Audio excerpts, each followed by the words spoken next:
Hey guys, today we're going to talk about preserving your money when you're buying Pokemon cards, making it so that when you buy those cards, hopefully you can keep the value in those cards and stay in the hobby longer. Let's jump into it.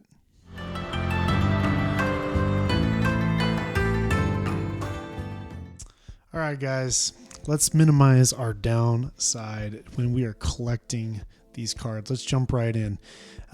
Maybe you've been in this hobby for a while, maybe not. Maybe you're new to this hobby, but at some point we all make some mistakes and we lose some money on some cards that we put into our collection. And today I want to talk about that. So first of all, who am I? Little brief history. I got into Pokemon when I was a kid in 1999 with all the other millennials. Pokemon was huge back then, and I loved it. I collected the cards. I watched the anime when I could, although we didn't have cable, so I would get up early to watch it when it was on. And then also I played the Game Boy game a lot. I played Pokemon Blue, and then later when Pokemon Silver came out, I played a lot of Pokemon Silver. Didn't have a ton of money as a kid to necessarily buy a lot of cards, so I didn't have an impressive collection at all, but I always did really like Pokemon. When I hit, kind of that 12, maybe 13 age, I kind of outgrew it like a lot of kids at the time. The fad had died down. The hype and the excitement had died down, and I think a lot of us, hit puberty and kind of became interested in, as a guy, became interested in girls and all that kind of stuff, and went through the rest of junior high and high school, and went off to college, and didn't really think a whole lot about Pokemon through those years, to be honest. But it was really in college that I kind of hit this wave of nostalgia, and I wanted to go back, and I went back and I looked at the cards that I'd kept from my childhood. I just wanted to go back. I wanted to complete the set. So I went back in 2013. I completed base set, Jungle, Fossil, and Team Rocket. And yeah, just had a blast doing it. Funny enough, I bought some sealed Team Rocket packs and Jungle packs that if I had just held on to those to this day, sealed, those are worth a lot more, like over 10 times what I paid for them. But I ripped them back in the day. I had a lot of fun doing that. Went down the deep end, got into Japanese unnumbered promos, got some really truly rare cards, and graded them myself. Even started grading with PSA back in 2014. Went so down the rabbit hole, spent so much money in such a short time that I kind of freaked out and panic sold a lot of my kind of higher end portion of the collection off, and just kind of took a break. I was afraid I had spent too much money on this stuff. And then Pokemon Go came out. That reignited some interest in Pokemon. Got really into Pokemon Go with friends. And I remember, just spending a lot of time making new friends out and about, chasing Pokemon. I still remember spending an entire day meeting new people in what amounted to basically a Charmander nest, just hunting down Charmanders all day long until 1 a.m.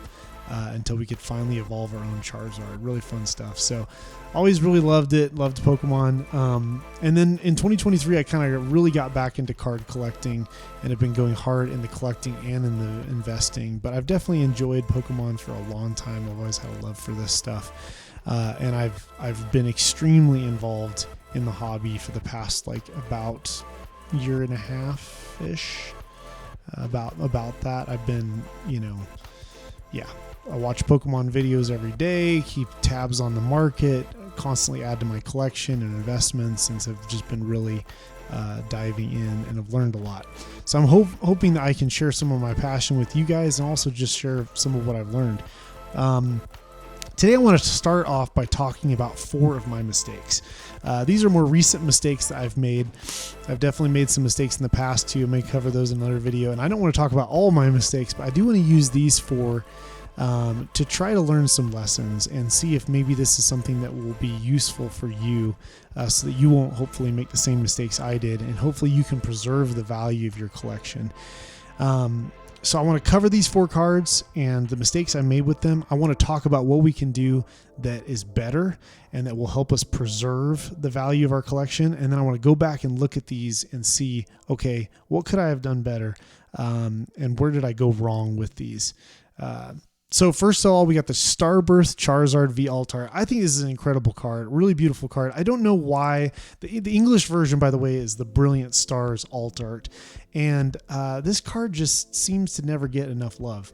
I think it's a truly gorgeous Charizard card, but I bought one for $407 in July 5th of last year. This says 2024. Sorry, that's a typo. It was last year. It was 2023, and you can see right that lines up right here with the spike in the market. So I bought basically right at the high. I totally FOMO'd into this card. I thought for sure I saw the card picking up, taking off on the graph. I was looking at the prices. I noticed they were going up, and I freaked out. And I thought, okay, if I don't get this card now, I might never be able to afford it. Foolish idea. I later panicked after I saw this thing, selling off and losing a whole bunch of value. And I sold it for $182. And lost 55%. So $225. Very painful mistake. I think one of the biggest mistakes I've made for sure. Solgaleo and Lunala GX. This one I lost $62 on. Again, I bought kind of at the hype of the market right there in July. You'll notice a lot of these cards kind of all peaked right around that July time period. Last year, there was a really big hype cycle in the market. 151 had come out in Japan. That definitely pushed the Japanese market up, along with the fact that the Japanese market had already been hyped up a lot to begin with. And then on the English side, people were getting back into Pokemon because, they saw the return of the 151 original Pokemon, and they were getting prepped and ready for the English set to come out later that fall. So bought this one at $190. It's now worth $128. I haven't sold it yet, but I would lose, like I said, 33% on this if I sold this today. Umbreon V, right around that same hype cycle there, July of last year. I bought 5 of these, and I actually even bought them under market because back at the time, the price of these were, this shows a peak of $440. I probably bought it when it was right around $375 to $400 was the market price. So I bought well under the market. I imported them from Japan, and I was thinking, man, these are going to be great long-term holds. I later sold them as I saw the market continue to decline, and I was afraid that I was going to lose a ton of money on them. And it's a good thing I sold when I did because they're worth even less than they were at the time that I sold them. I lost 20% on those 5 there.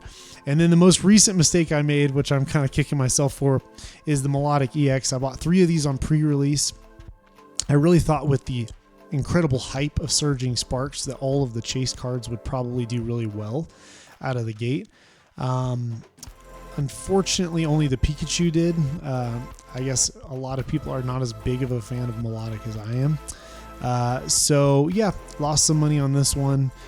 Sold them for $79, and I was hoping that some of them would be gradable. I wanted to grade them and maybe make a grading play, but and that was kind of it. I knew that there was a possibility that these could lose value, but I was taking a gamble and hoping that 1 or 2 of them would be gradable, and I could get a PSA 10 and then make some money that way.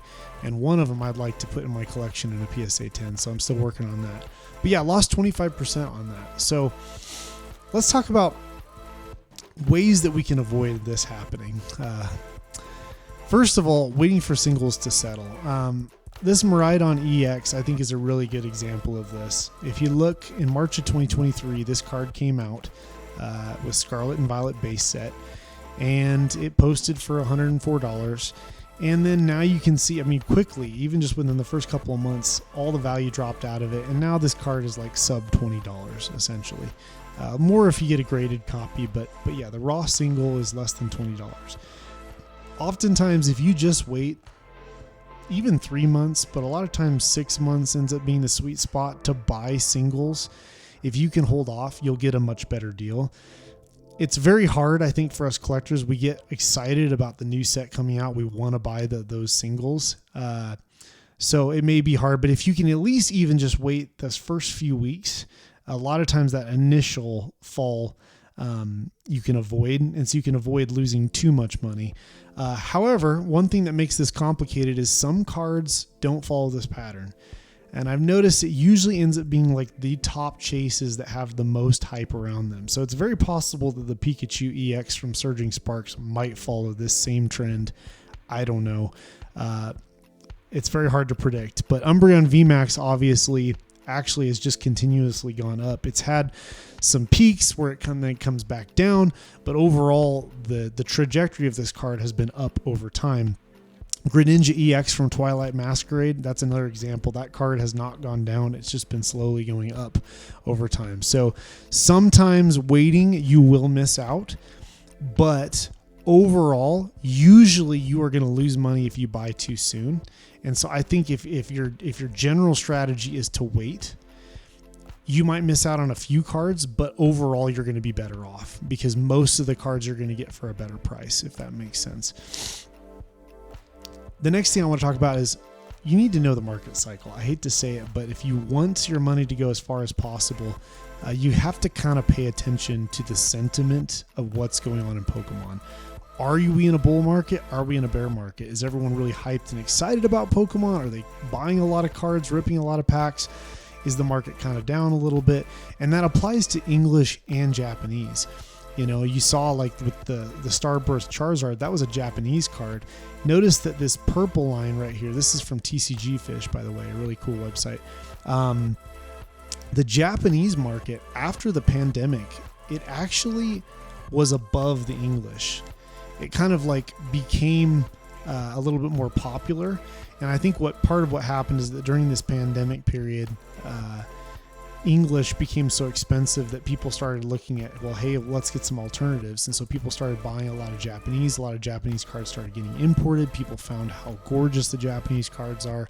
And so a lot of people kind of converted to that. And you'll notice right here, there was this little spike right there last year, probably like June, July kind of time frame. And this is where I bought a lot of these cards that that I made the mistake with. And if I had kind of paid attention to the general trend of the market, which I actually knew that Japanese was being hyped, and I ignored it anyway. And we're going to talk about that a little bit, but you need to make sure that you know where we are in the market cycle if you want to minimize your downside when you're buying a card. You know, is the market on an upward trajectory or a downward trajectory? And not just the overall trajectory, but how steep, right? Like you can see this spike. When you see an unnatural big spike, it should cause you to maybe take some caution, right? This is a big one, and you hear this on a lot of YouTubers, but they say don't get FOMO, right? Don't FOMO into cards. And I talked about with that Starburst, my FOMO, that Starburst Charizard, how I FOMO'd into it. You know, oftentimes we say, well, what if I never get the chance to get it? You know, this happens all the time. It's still happening even recently with the Melodic. I'm like, well, what if I don't get a card, you know, one of them now to grade a 10? Like, will I have the chance later? What if it picks up? What if the hype of this market continues and I can't get it later? I think a lot of us have this stuff run in our heads, and we have to kind of learn discipline to shut those thoughts down and just say, nope, I'm not going to FOMO. I'm going to calm down, be more calm about this. Don't get greedy when there's too much hype. This has happened a lot to me too, is where like, you know, with the Umbreon V that I just showed you earlier, I bought 5 of those thinking that, hey, the market's really hyped. Everyone's excited about this. I'm going to buy, you know, these cards as an investment and make some money off of them. And yet I got kind of greedy, right? And it would have been better just to play it safe, maybe buy one copy that, you know, I could have in my collection and take the risk on that, or just wait. And I think a big one is learn patience, be willing to wait. And I struggle with this one. Oftentimes we find a card that we want and we want it now. You know, we want to get that card right now. And I definitely struggle with this to this day. But it's a good idea to kind of calm down, wait, take some time. You might actually lose interest in that card anyway. And I've definitely had this happen where, you know, I bought a card and then even after the fact, I was like, maybe I didn't actually want it that bad, right? Or you give it some time and you're on to the next thing anyway. And so sometimes just calming down, taking some time to allow just life to move on, and then say, am I still interested in that card? Is that still one that I want to buy? Will give you a better idea if you really need it in your collection or not. And this is a huge one, setting a budget. Make sure that you're prioritizing your bills and any giving that you're doing. Maybe it's charities or tithing for me. Make sure you're prioritizing that first, and then you're prioritizing your savings and investments.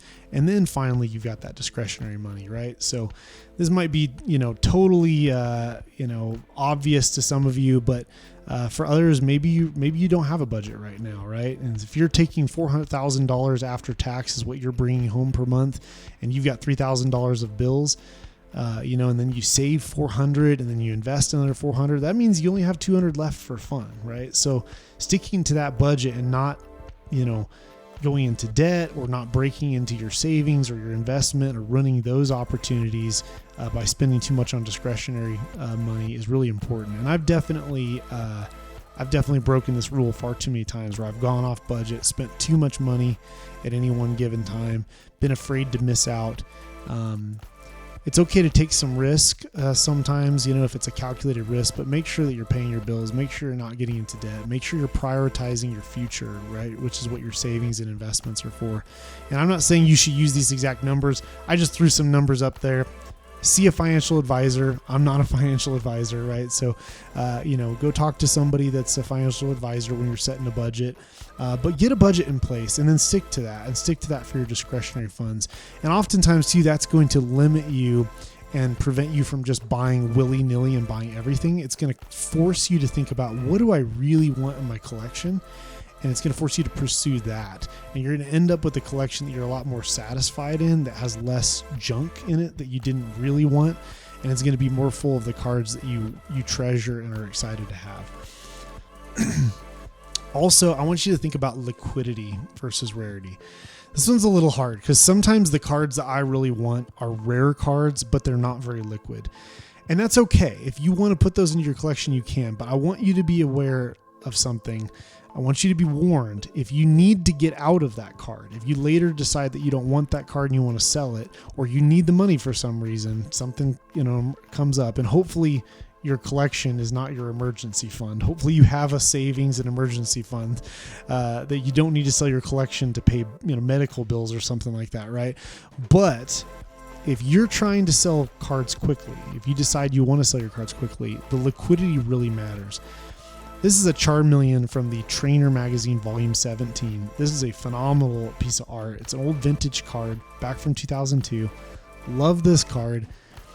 There's only 154 of these in PSA 10, so it's a fairly rare card, especially compared to modern populations, which are in the thousands. There was only one of these that sold on eBay in 2024. One. So imagine if you're trying to get out of this card and you want it to sell quickly. You might have to list this on eBay and let it sit there for a year. Or you may have to auction it and it go below really its normal value, because a lot of times auctions are going to take a cut. So beware of that. On the flip side, if you had a Pikachu V, and right now this card's a little bit higher than that Charmander, but they're roughly in the same ballpark worth of value. This card has 1,710 of these in PSA 10. So, what is that? Over 10 times, like 11, 12 times the population of the other card. But there are countless of these sold. You can go scroll through eBay sold listings and just see tons of these in PSA 10 that have sold last year. So this card is very liquid. You can get rid of it really quick. And it's because it's popular, it's well known. And so think about that with liquidity. And I hate to say it, but a lot of times the modern cards are more liquid. Not always, but usually the modern cards are more liquid and have a broader audience. And so you might think about that. Be careful going too heavy on cards that don't have the liquidity if you just later decide that you want to sell and maybe get something else for your collection. So let's look back at the mistakes I made and let's try to figure out what mistakes did I make with this. The Starburst Charizard. Well, we talked about already. The Japanese market was in a hype cycle at this time, and I knew it too, right? And what did I do? I FOMO'd. We talked about the fact that we should not FOMO. I should have just said, you know what? I'd like to have this card in my collection, but I'm going to pump the brakes. I'm going to wait. If I had just given it some time, the market would have settled down. I would have gotten it for much lower price, and it would have been a lot better deal. And I probably wouldn't have panic sold the card, because if I bought the card around 200, 220, and the market price dropped to 180, I'd be like, I lost a little bit of money, but I like the card, right? But because I bought it at 407, when that market declined, I really freaked out. And I think you see that a lot of times in market cycles, is that people ended up doing what I did. I kind of made a double whammy. I bought high, and then I also panic sold, which is another thing you want to be careful about doing. You don't want to do that. So lessons learned on this card for sure. And I think notice down here too, as this chart starts to shallow out but is still decreasing, I would venture that if we went and looked at the eBay listings, you would find that the liquidity had decreased on this, because people lost faith in this card when this big drop happened. And I kind of lost some faith in this card, right? And when people lose faith in something, the liquidity often drops with that. So that's something to be aware of and be very careful with. Solgaleo and Lunala, again, I knew that the Sun and Moon cards were hyping up at this time. I definitely should have waited. Especially a PSA 9 in modern cards is usually not as great of an investment too. So that hit me even more than if I had just bought a PSA 10. But again, this was a bad time to buy it. People were excited about this card at that time. Should have waited until, the excitement died down, the market cooled off, and bought it here. Umbreon V, we already talked to you about how, I took some risk on this one and bought several for, kind of investment purposes. This reiterates a lot of the same points that we've talked about. But I guess too, it's also a little bit of that don't get greedy point, right? It's like I bought 5 of these because I got them under market price, right? Well, just because you're getting something under market, unless you want to flip those right away, and I mean right away, you need to be very careful if you're buying anywhere near a spike like this on the market, because you have to get rid of those quickly if you're going to do that. And that's more of a flipping game. I was originally buying these more as like an investment, and that was a foolish thing to do. Don't buy on the hype cycle for an investment, right? And Melodic EX, we talked about this, right? But wait until cards have been out for a while. Much safer time to buy them. Especially if the cards start to get expensive. If it's, within your budget and it's cheaper and you want to have it right away, that's different. That's fine. But just realize you're probably going to lose value in that card. And the more expensive that card gets, the more that kind of hurts, and the more that adds up. 3 of these, I lost $81, which I lost $79, which is almost the market price of the card right now. So I lost like an entire Melodic card by pre-releasing 3 of them. And if I had waited, I basically could have gotten 4 for the price of the 3 that I bought. Does that make sense? So again, don't get too caught up in the hype. Don't buy singles too early. Let the market settle. Let the set be out for a while. And that's really all I wanted to talk about today. That's all I have for you guys. I think keeping a cool head, just settling down and thinking through things, and being a little bit slower, when you're collecting and when you're acquiring, especially large purchases for your collection, I think is a really smart thing. And you'll end up with a much better collection full of cards that you really like, instead of full of a lot of filler that you don't really like and that you regret. So I hope this was helpful to you. Leave me a comment if you've, maybe made some of these mistakes yourself. Maybe the lessons that you've learned. If you feel like there's something else that I left out that would be valuable for people to hear, I'd love for you to leave a comment there too. And please like and subscribe this video. I'd love to add a new subscriber to the channel. I'm going to be coming out with all kinds of other videos that'll hopefully be valuable to you and interesting to you. Thanks for coming on this journey with me, guys. Take care.